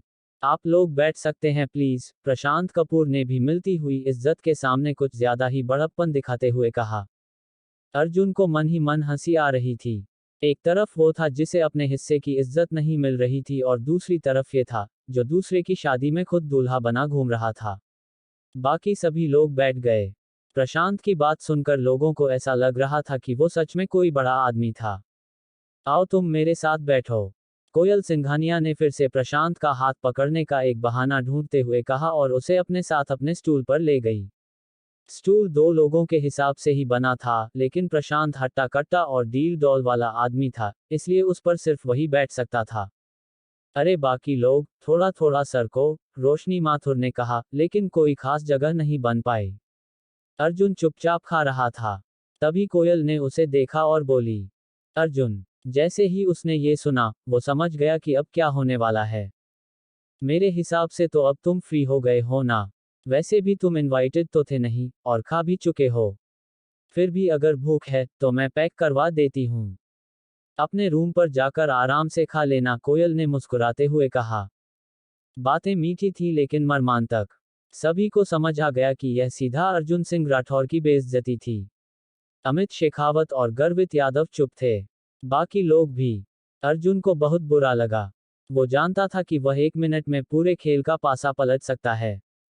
लेकिन वह दिखावे पर नहीं चलता। वो अब भी डिम्पल के साथ बिताए अपने पुराने दिन याद कर रहा था। चौपाटी पर जब वह पहुंचा, तो उसने वही पानी पूरी वाला देखा जहां वो डिम्पल के साथ आया करता था। लाओ भैया, एक प्लेट देना, अर्जुन ने कहा। अरे अर्जुन भैया, आज अकेले? भाभी कहाँ हैं? पानी पूरी वाले ने पूछा।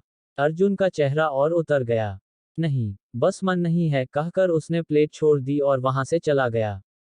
घर आते वक्त बारिश की बूंदें गिरने लगी थीं। कमरे में आकर वो लेट गया और डिम्पल को याद करता हुआ उसका नंबर डायल करने ही वाला था कि तभी फोन बज उठा। किसी अनजान नंबर से कॉल आ रही थी। ऐसे ही चीज़ों देखने के लिए शुरू सुनने के लिए मैं हमको कम्युनिटी से बात करें और टेलीग्राम चैनल से डब्ल्यू ज्वाइन करें तो फिर लिंक